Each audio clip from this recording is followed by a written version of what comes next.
Hello दोस्तों, मेरे YouTube channel में आपका स्वागत है। दोस्तों, आज हम जानेंगे कॉन्टैक्टर के बारे में। कॉन्टैक्टर क्या होता है, कैसे वर्क करते हैं, इसके अंदर कौन कौन से कंपोनेंट होते हैं, उनके कार्य और इसके साथ ही इसके कनेक्शन और इसमें होने वाली प्रॉब्लम को समझेंगे। दोस्तों, कॉन्टैक्टर एक प्रकार का स्विचिंग डिवाइस होता है। यह किसी प्रकार की इसमें सेफ्टी डिवाइस नहीं होती, जैसे कि ओवरलोड, शॉर्ट सर्किट, इस तरह के कोई भी प्रोटेक्शन इसमें नहीं होते हैं। यह केवल स्विचिंग का काम करता है। यह सर्किट को ऑन और ऑफ करता है। दोस्तों, जो हम सप्लाई इनपुट में इसके देते हैं, वह आउटपुट में जब हमारा कॉन्टैक्टर ऑन हो जाता है तो निकल करके मोटर को ऑन कर देता है, और जब हम सप्लाई इसकी काट देते हैं और ये ऑफ हो जाता है तो हमारे जो ये कॉन्टैक्ट होते हैं ये ओपन हो जाते हैं और सप्लाई यहीं से ब्रेक हो जाती है, जिससे कि मोटर ऑफ हो जाती है। दोस्तों, यह जो ऑन ऑफ की प्रक्रिया है, यह इलेक्ट्रोमैग्नेट की वजह से ऑन होता है, और ऑफ होने के लिए इसके अंदर स्प्रिंग लगे होते हैं, जिससे कि बाहर की तरफ पुश कर देते हैं और ऑफ हो जाता है। दोस्तों, इसको ऑन करने के लिए इस पे जो कॉइल की रेटिंग दी होती है, A1 और A2 कॉइल के होते हैं। इनमें दोनों में सप्लाई 220 वोल्ट AC जब देते हैं तो कॉन्टैक्टर ऑन हो जाता है। जब ऑन हो जाता है तो हमारे ये जो मूविंग कॉन्टैक्ट हैं, ये प्लंजर के साथ टच रहते हैं और ये ऑन हो जाते हैं। जब ऑन हो जाते हैं तो सप्लाई जो हमने लाइन में दे रखी थी वह आउट हो जाती है, लोड वाले सर्किट में आ जाती है, जिससे कि हमारी मोटर ऑन हो जाती है। और जब हम सर्किट को ऑफ़ करना चाहते हैं, अपनी मोटर को ऑफ़ करना चाहते हैं, तो A1 A2 की हम सप्लाई को काट देते हैं, जिससे कि जो मैग्नेट वहाँ बनता है वह ख़त्म हो जाता है। जब मैग्नेट ख़त्म हो जाता है तो वापस उसकी जो स्प्रिंग लगी होती हैं बाहर की तरफ प्रेस कर देती हैं, जिससे कि हमारे ये जो कॉन्टैक्ट हैं ये ओपन हो जाते हैं और सर्किट यहीं से ब्रेक हो जाती है। दोस्तों, कॉन्टैक्टर का इलेक्ट्रिकल स्विच से हम कंट्रोल करते हैं। इलेक्ट्रिक स्विच का मतलब जैसे हमारा पुश बटन हो गया, हमारे टेम्परेचर कंट्रोलर हो गए, हमारे PLC हो गए, इस तरह के जो स्विचिंग सप्लाई होती है, जो कंट्रोलिंग सप्लाई होती है, हम उन सप्लाई से इसको कॉन्टैक्टर को ऑन ऑफ करते हैं, जिससे कि जो हमारे पावर सप्लाई होती है, जो अधिक लोड वाली सप्लाई होती है, वह इस कॉन्टैक्टर के द्वारा कंट्रोल हो जाती है। दोस्तों, कॉन्टैक्टर का जो कनेक्शन करते हैं, इसमें दो प्रकार के कनेक्शन होते हैं। इसमें एक तो पावर कनेक्शन होता है और एक कंट्रोलिंग कनेक्शन होता है। तो जो पावर कनेक्शन होता है, इन पावर कॉन्टैक्ट में लाइन को जोड़ देते हैं, और ये जो लाइन आती है एक MCB से होकर के आती है, क्योंकि MCB हम बीच में लगाते हैं, जिससे कि जो कॉन्टैक्टर या किसी मोटर में फॉल्ट होता है तो कॉन्टैक्टर तो ट्रिप नहीं होगा, हमारी MCB ट्रिप होती है, इसलिए हम MCB को लगाते हैं। या हमें कोई काम करना होता है यहाँ पे, तो हम MCB ट्रिप करके और आसानी से यहाँ पर हम कोई काम कर सकते हैं। इसलिए हमें कॉन्टैक्टर से पहले कोई MCB देनी चाहिए, कोई सर्किट ब्रेकर देना चाहिए, जिससे कि वह शॉर्ट सर्किट और ओवरलोड के लिए प्रोटेक्शन प्रोवाइड करती है। दोस्तों, कॉन्टैक्टर पैनल को बनाने में, स्टार्टर वगैरह में, मोटर स्टार डेल्टा स्टार्टर में, ड्यूल स्टार्टर में, या और कई जगह कॉन्टैक्टर का उपयोग किया जाता है। कॉन्टैक्टर के अंदर कौन कौन से भाग होते हैं और उनके क्या कार्य होते हैं, आइए जानते हैं। दोस्तों, कॉन्टैक्टर के अंदर दो टाइप के कॉन्टैक्ट होते हैं। एक पावर कॉन्टैक्ट होता है और एक कंट्रोलिंग कॉन्टैक्ट होता है। जो पावर कॉन्टैक्ट होते हैं ये मोटे और भारी होते हैं, क्योंकि इसमें लोड कनेक्ट किया जाता है, ज़्यादा एम्पियर चलता है, जिसकी वजह से ये भारी होते हैं थोड़ा सा। और जो हमारे कंट्रोलिंग कॉन्टैक्ट होते हैं उसमें केवल कंट्रोल करने के लिए सप्लाई दी जाती है। जैसे कि हमारे कॉन्टैक्टर को कंट्रोल करना है, हमारे रिले को कंट्रोल करना है, या हमारे पीएलसी को ऑन ऑफ करना है, इन कॉन्टैक्ट को यूज करते हैं, क्योंकि इसमें करंट ज़्यादा फ्लो नहीं होता है। दोस्तों, इसमें भी दो टाइप के कॉन्टैक्ट होते हैं। एक फिक्स कॉन्टैक्ट होता है जिसमें हम केबल को जोड़ते हैं, उनको हम फिक्स कॉन्टैक्ट कहते हैं। और दूसरा मूविंग जो कॉन्टैक्ट होता है, मूविंग कॉन्टैक्ट प्लंजर के साथ में मूव करता है, उसको हम मूविंग कॉन्टैक्ट बोलते हैं। तो दोस्तों, आइए अब जानते हैं इसके अंदर कौन कौन से पार्ट होते हैं। दोस्तों, इसको हमने ओपन कर लिया। अब इसके अंदर देखते हैं। कॉन्टैक्ट के बारे में हमने बता ही दिया। इसके बाद इसमें प्लंजर होता है,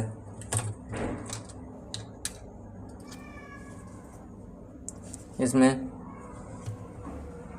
इस सिलिकॉन स्टील की पत्तियों को मिला करके प्लंजर बनाया जाता है, जो ई टाइप का होता है, जैसे कि आपको दिख रहा होगा। इसके बीच में हम इस कॉइल को बिठाते हैं। इस कॉइल का काम होता है इस प्लंजर में मैग्नेट बनाना। दोस्तों, जब इस प्लंजर में मैग्नेट बन जाता है तो ये होता है हमारा मूविंग प्लंजर। ये होता है हमारा मूविंग प्लंजर जो मूव करता है। जब हम इस में सप्लाई देते हैं, इस कॉइल में सप्लाई देते हैं, तो यहाँ पर मैग्नेट बनता है। जब यहाँ पर मैग्नेट बनता है तो इसके जो सामने लगे होते हैं प्लंजर, उसमें भी उसको अपनी तरफ खींचते हैं, जिससे कि जो हमारा प्लंजर है आगे की तरफ आएगा। और ये जो मूविंग कॉन्टैक्ट होते हैं ये दोनों अपने अपने फिक्स कॉन्टैक्ट में मिल जाते हैं, जिससे कि सप्लाई पास होने लगती है, जिससे कि जो सप्लाई होती है वो फ्लो होने लगती है और हमारे सर्किट कंप्लीट होकर के मोटर चलने लगती है। दोस्तों, इस प्रकार इसकी वर्किंग होती है। और जब हम सप्लाई को ऑफ़ कर देते हैं, जब हम कॉइल की सप्लाई को ऑफ़ कर देते हैं तो यहाँ का मैग्नेट ख़त्म हो जाता है। जब मैग्नेट ख़त्म हो जाएगा उसके बाद जो हमारा मूविंग प्लंजर है इन स्प्रिंगों के द्वारा वापस अपनी पोजीशन में चला जाता है।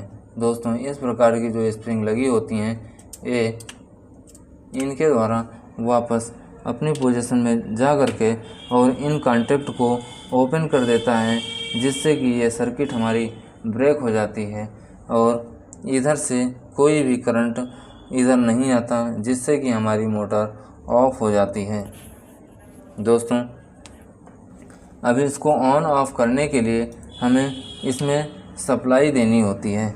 सप्लाई देने से पहले हमें इसमें सावधानी ये रखनी होती है कि इसकी वोल्टेज को देखना होता है कि कितने वोल्ट से ऑपरेट होने वाला है। दोस्तों, जो कॉइल होती है जैसे हमें 220 वोल्ट से ऑपरेट करवानी है, तो दोस्तों कॉइल के जो दोनों कॉन्टैक्ट होते हैं ये होते हैं A1 और A2, और इसमें A1 और A2। तो दोस्तों, जैसे हमने 220 वोल्ट की सप्लाई इसमें देनी है तो हमें क्या करना है, एक साइड में तो न्यूट्रल हम डायरेक्ट दे देते हैं, जैसे हमने यहाँ कर रखे हैं, न्यूट्रल को हम डायरेक्ट दे देते हैं। दोस्तों, उसके बाद में इसमें हमें फेज देना है। अब इसमें फेज देने के लिए हमें किस से कंट्रोल करना, उसको टाइमर से कंट्रोल करना है, पुश बटन से कंट्रोल करना है, या टेम्परेचर कंट्रोलर पीएलसी किसी से भी जिससे भी कंट्रोल करना होता है हमको उसके थ्रू इसमें सप्लाई देनी होती है। जैसे अभी हमने पुश बटन के द्वारा कंट्रोल किया, जैसे हमने अभी पुश बटन के द्वारा इसको ऑन किया। जब हम पुश बटन के द्वारा ऑन करते हैं और पुश बटन के द्वारा जैसे हम ऑन करते हैं, पुश बटन के एक तरफ फेस दे के रखते हैं और पुश बटन के दूसरे टर्मिनल से आउट करके और A2 के कॉइल में सप्लाई दे देते हैं, जिससे कि जब हम इस पुश बटन को दबाते हैं तो जो हमारी सप्लाई है इधर से आके यहाँ आ जाती है और न्यूट्रल इधर से आ ही रहा, यहाँ पर मैग्नेट बन जाता है, जिससे कि प्लंजर हमारा चिपक जाता है।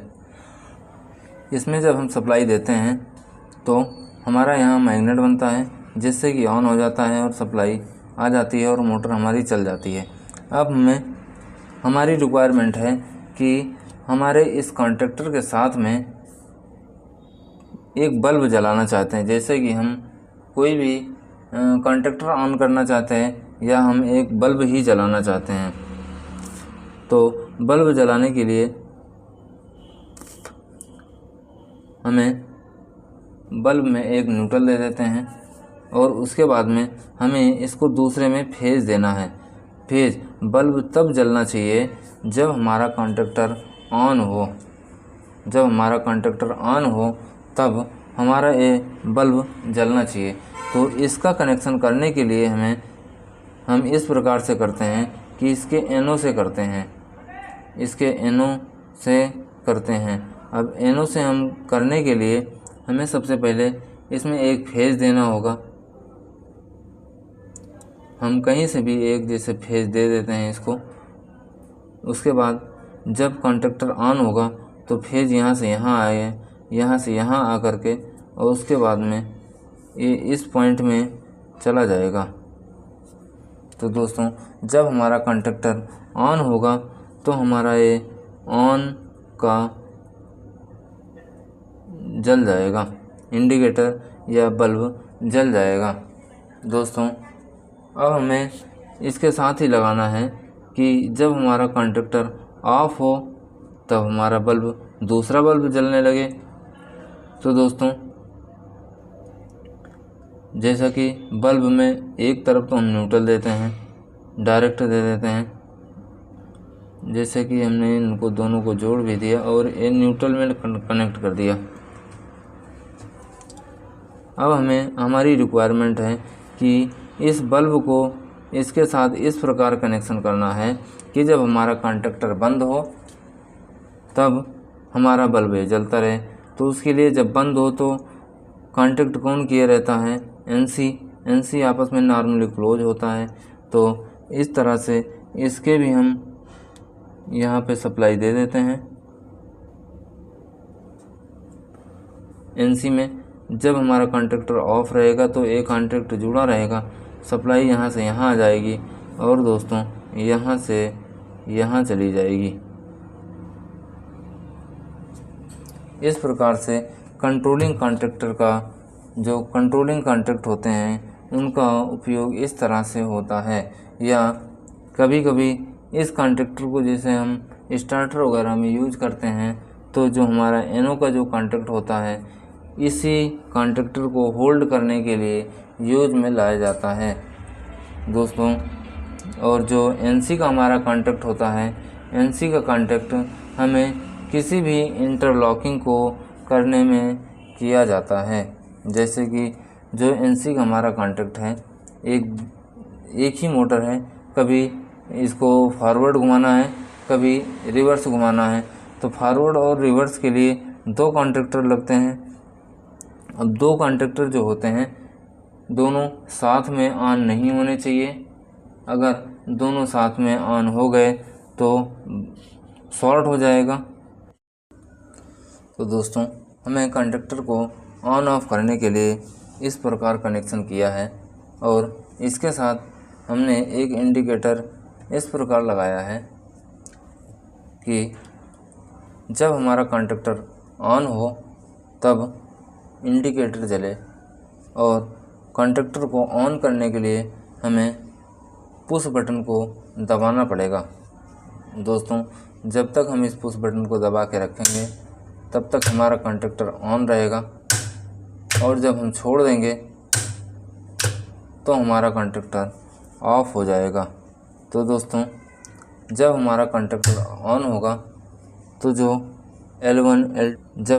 सप्लाई L1, L2 और L3 में आ रही है वह T1, T2 और T3 से निकल करके मोटर को ऑन कर देगा, और हमारा इंडिकेटर ये जलता रहेगा, जिससे हमें ये पता रहेगा कि हमारा इंडिकेटर जल रहा है, मतलब हमारी मोटर चल रही है। तो दोस्तों, इस तरह से इन कॉन्टैक्टरों के कंट्रोलिंग वायरिंग करते हैं। दोस्तों, पावर वायरिंग में हम लोड को कनेक्ट कर देते हैं, और जो कंट्रोलिंग वायरिंग होती है इसी तरह से कई अन्य चीज़ों को अपनी रिक्वायरमेंट के अनुसार, जैसे कोई हूटर लगा देते हैं या कोई अलार्म लगा देते हैं, या इसके साथ कुछ और ऑन करने के लिए उसको ऑपरेट कर देते हैं, या कोई इंडिकेटर लगा देते हैं। तो इस तरह से इन कंट्रोलिंग कॉन्टैक्ट का उपयोग किया जाता है। दोस्तों, अब हम कॉन्टैक्टर में होने वाली प्रॉब्लम को समझेंगे कि कौन कौन सी प्रॉब्लम आती हैं और उनको कैसे हम आइडेंटिफाई करके सॉल्व कर सकते हैं। दोस्तों, सबसे पहले तो हम जिस पर काम करते हैं उसका वर्किंग कॉन्सेप्ट क्लियर होना चाहिए कि यह कैसे काम करता है। अगर वो चीज़ हमें क्लियर होती है तो हमें किसी भी चीज़ों पर काम करने में कोई प्रॉब्लम नहीं होती। दोस्तों, जैसा कि सबसे पहली प्रॉब्लम आती है इसमें कि कॉन्टैक्टर हमारा ऑन नहीं होता, जिससे कि हमारी मोटर भी ऑन नहीं होगी। तो उसके लिए हमें सबसे पहले इनकी कॉइलों पे सप्लाई को चेक करना होता है। A1 और A2 पे जो भी यहाँ पर लिखा हुआ होता है सप्लाई, जितनी सप्लाई की रिक्वायरमेंट होती है कॉन्टैक्टर को ऑन होने के लिए, उसको हम मल्टीमीटर या क्लैम्प मीटर से चेक करते हैं। अगर हमारी सप्लाई सही नहीं आ रही है या नहीं आ रही है तो उसको उसके पीछे से हम चेक करते हैं जहाँ से कि कॉन्टैक्टर कंट्रोल होता है, और अगर आ रही है सप्लाई तो हम इसकी कॉइल को देखते हैं। हो सकता है कि कॉइल जली हो सकती है, कॉइल चेंज करके हम इस प्रॉब्लम को सही कर सकते हैं। दोस्तों, इसके बाद में जब हम कॉन्टैक्टर को ऑन करते हैं तो हमारा कॉन्टैक्टर आवाज़ करता है, हमिंग की आवाज़ करता है। दोस्तों, जिस वोल्टेज की रिक्वायरमेंट होती है वह वोल्टेज कॉइल को नहीं मिल पाता, इसके लिए हो सकता है, या जो प्लंजर फिक्स और मूविंग के बीच में गैप ज़्यादा रह जाता है, या कार्बन वगैरह आ जाता है, जिसकी वजह से जो मैग्नेट है जब बनता है तो दोनों आपस में जब चिपक नहीं पाते हैं तो उस टाइम में आवाज़ करते हैं। तो उसके लिए हमें प्लंजर को साफ़ करना चाहिए, एमरी पेपर से उनको साफ़ करना चाहिए, फिर लगाने से ये समस्या दूर हो जाती है। दोस्तों, इसके बाद में जब हम कॉन्टैक्टर को ऑन करते हैं तो कॉन्टैक्टर तो ऑन हो जाता है, लेकिन हमारी मोटर नहीं चलती है। तो उसके लिए हमें सप्लाई को चेक करना होता है। हम सबसे पहले उसके आउटपुट में सप्लाई चेक करते हैं। सप्लाई उस कंडीशन में हो सकता है कि कोई फेज सिंगल फेजिंग कर रहा हो, क्योंकि जब सिंगल फेजिंग होगी तो हमारा मोटर स्टार्ट नहीं होगा। इस कंडीशन में सबसे पहले हमें L1, L2 और L3 के तीनों फेज के वोल्टेज चेक करना होता है। अगर यहाँ पे आ रहे हैं तब ठीक है, अगर नहीं आ रहे हैं तो इसके पीछे की वायरिंग को चेक करते हैं। उसके पीछे एमसीबी वगैरह जो भी लगी होती है वो हो सकता है कि उसमें प्रॉब्लम हो। उसके बाद में अगर वहाँ आ रहा है तो उसके बाद कॉन्टैक्टर को ऑन करके हम T1, T2 और T3 पर बारी बारी से चेक करते हैं। यहाँ पर भी तीनों फेज आने चाहिए। अगर नहीं आ रहा है तो हमारा कॉन्टैक्टर ख़राब हो सकता है, जिससे कि कभी कभी क्या होता है कि जो हमारे पावर कॉन्टैक्ट होते हैं काफ़ी दिन पुराने हो जाने के बाद इनके जो कॉन्टैक्ट होते हैं ये स्पार्क करके लगभग घिस जाते हैं। ये स्पार्क करके इनका जो कॉन्टैक्ट होता है वो ख़राब हो जाता है, जिसकी वजह से प्रॉपर कॉन्टैक्ट नहीं बना पाते। दोस्तों, इस कंडीशन में हमें कॉन्टैक्टर को चेंज करना होता है। तो दोस्तों,